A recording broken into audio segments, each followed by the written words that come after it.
Hi friends, welcome back to Sindhu Ravi Lifestyle.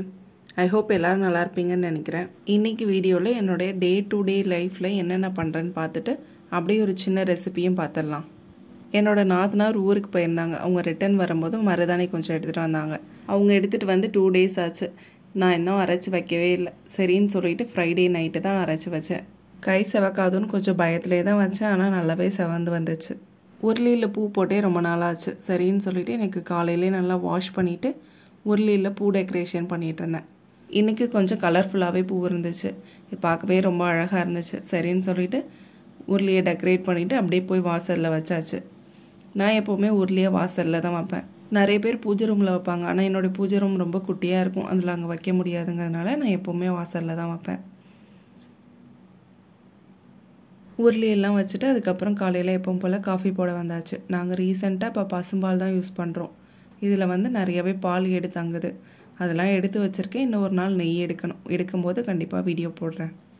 காஃபிலாம் குடிச்சிட்டு அதுக்கப்புறம் கொஞ்சம் நேரம் நல்லாவே ரெஸ்ட் எடுத்துகிட்டு இன்றைக்கி சாட்டர்டேங்கிறதுனால காலையில் கொஞ்சம் ரிலாக்ஸான ரொட்டீன் தான். இன்றைக்கி பிரேக்ஃபாஸ்ட் பார்த்திங்கன்னா பணியாரமும் அது கூட கொஞ்சமாக தக்காளி சட்னியும் வச்சிடலான்னு சொல்லிட்டு காலையில் ரெடி பண்ணிகிட்டு இருந்தேன். இந்த சாப்பர் வாங்கினது இன்றைக்கி தான் ரொம்ப யூஸ்ஃபுல்லாக இருக்குது. அதிகமாக வெங்காயம் கட் பண்ணுங்கும்போது கண்டிப்பாக சாப்பர் யூஸ் பண்ணும்போது சீக்கிரமாகவே வேலை முடிஞ்சிடும். பணியாரம் பண்ணுறதுக்கு வானலில் கொஞ்சமாக தாளிப்பு கொடுத்துட்டு அது கூடவே இந்த வெங்காயத்தையும் போட்டு நல்லா வதக்கிக்கணும். அது கூடவே கொஞ்சம் உப்பு போட்டு வதக்கிட்டு வதக்கின வெங்காயத்தை மாவில் கொட்டிட்டு நல்லா கலந்து விடணும். கூடவே வேணால் தண்ணி ஊற்றி நல்லா கலந்துக்குங்க. கலந்துட்டு கொஞ்சம் நேரம் வச்சுட்டு அதுக்கப்புறம் வந்து பணியார சட்டியில் நெய் இல்லைன்னா எண்ணெய் விட்டு கொஞ்சமாக நல்லா தடவி விட்டுட்டு அதில் கூடவே அப்படியே மாவை ஊற்றிட வேண்டியதான். இன்றைக்கி நான் நெய் தான் ஆட் பண்ணியிருக்கேன். இன்றைக்கி வந்து வீட்டிலே எடுத்து வச்சுருந்த நெய் தான் ஆட் பண்ணியிருந்தேன். மாவை ஊற்றிட்டு மீடியமான ஃப்ளேமில் வச்சுட்டு கொஞ்சம் நேரம் வேக வச்சுட்டு அதுக்கப்புறம் திருப்பி விட வேண்டியதுதான்.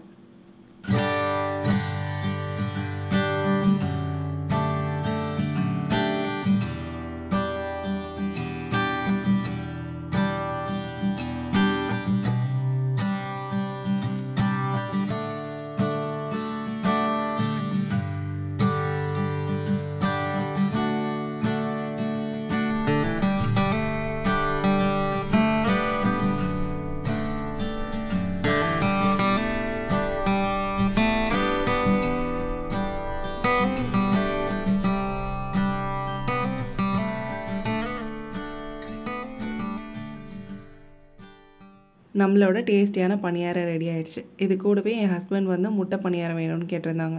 அதனால் 2 முட்டையை உடச்சி ஊற்றிட்டு அது கூட நான் வதக்கி வச்சிருந்த வெங்காயத்தை இது கூட ஆட் பண்ணி அதை மிக்ஸ் பண்ணி பணியார சட்டியில் ஊற்றி அப்படி பொறுமையாக சிம்மிலே வச்சு எடுத்துட்டேன்.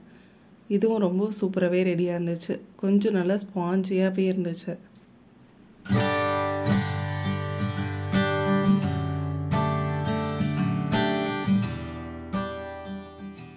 பிரேக்ஃபாஸ்ட்லாம் முடிச்சதுக்கப்புறம் கொஞ்சம் க்ளீனிங் ஒர்க் இருந்துச்சு. ஃப்ரிட்ஜோட கீழே வந்து வெஜிடபிள் வைக்கிற கண்டெய்னர்லாம் கொஞ்சம் டர்ட்டாக இருந்துச்சு. சரின்னு சொல்லிவிட்டு அதை க்ளீன் பண்ணிடலாமே அப்படின்னு சொல்லிவிட்டு அதை மட்டும் க்ளீன் பண்ணிகிட்டு இருந்தேன். இந்த வெஜிடபிள் ஸ்டோரேஜ் பாக்ஸில் நாங்கள் எப்போவுமே கொஞ்சம் புளி அதிகமாகவே ஸ்டோர் பண்ணி வச்சுருப்போம். புளியெல்லாம் நான் வெளியில் அதிகமாக வைக்க மாட்டேன். அதனால் தேவைக்கான புளியை மட்டும் வெளியில் எடுத்துகிட்டு மீதி புளியெல்லாம் இதில் தான் இருக்கும். சரின்னு சொல்லிவிட்டு அதனால் நல்லா டீப் க்ளீன் பண்ணிவிட்டு அதை மட்டும் ஸ்டோர் பண்ணி வச்சுட்டேன். இந்த வேலையெல்லாம் முடிஞ்சதுக்கப்புறம் கொஞ்சம் வரமிளகாய் காய வைக்கிற வேலை இருந்தது.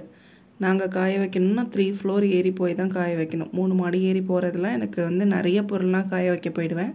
இது கொஞ்சம் கம்மியாக தான் இருந்ததுங்கிறதுனால நான் வெளியிலே காய வச்சுட்டேன்.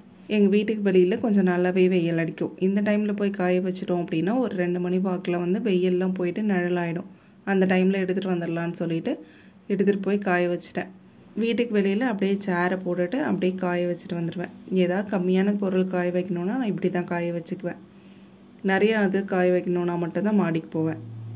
ஊர்லேருந்து கொஞ்சம் நெல்லிக்காய் கொடுத்து விட்டுருந்தாங்க. அரை நெல்லிக்காய்ன்னு சொல்லுவோம்ல, அந்த நெல்லிக்காய் தான் கொடுத்து விட்டுருந்தாங்க. இது எங்கள் வீட்டிலே காய்க்குது. இப்போ தான் இந்த வருஷம் தான் காய்க்க ஆரம்பிச்சிச்சு. அது ஆனால் நிறையவே காய்ச்சிருக்கு இந்த முறை. சரின்னு சொல்லிட்டு என் பையனும் எங்கள் வீட்டுக்காரரும் ரொம்ப விரும்பி சாப்பிடுவாங்க நெல்லிக்காய்லாம். புளிப்புனா அவ்வளோ பிடிக்கும். சரின்னு சொல்லிட்டு இதை நல்லா வாஷ் பண்ணிவிட்டு இதுலேருந்து கொஞ்சம் மட்டும் எடுத்து உப்பில் போட்டு வச்சுருந்தோன்னா என் பையனும் என் ஹஸ்பண்டும் போயிட்டு வந்து காலி பண்ணிடுவாங்க.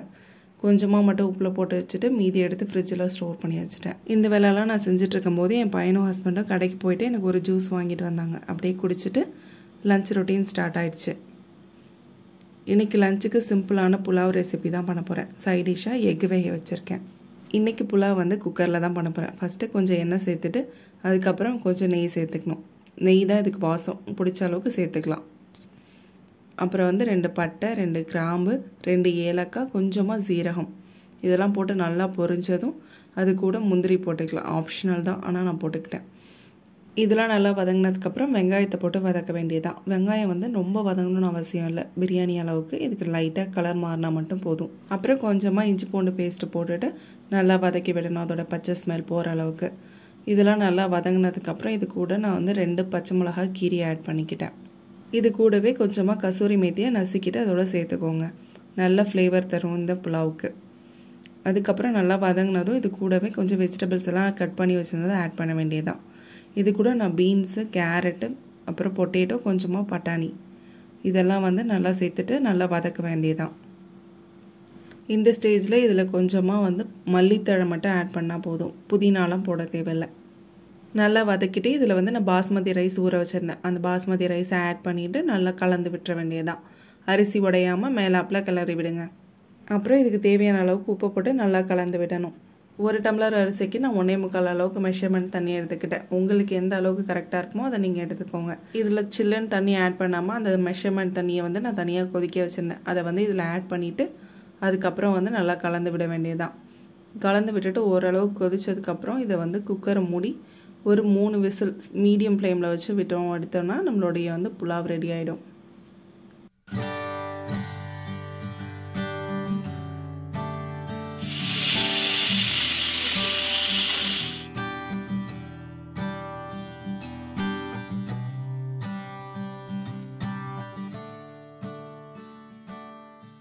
நம்மளோட புலாவ் வந்து குழையாமல் சூப்பராக ரெடி ஆகிடுச்சு. அது கூடவே நான் வந்து எக்கு சைட் டிஷ்ஷாக பண்ணியிருந்தேன், அதை வந்து கிரேவி மாதிரி பண்ணிவிட்டு அது கூட சேர்த்து வச்சு சாப்பிட்டாச்சு.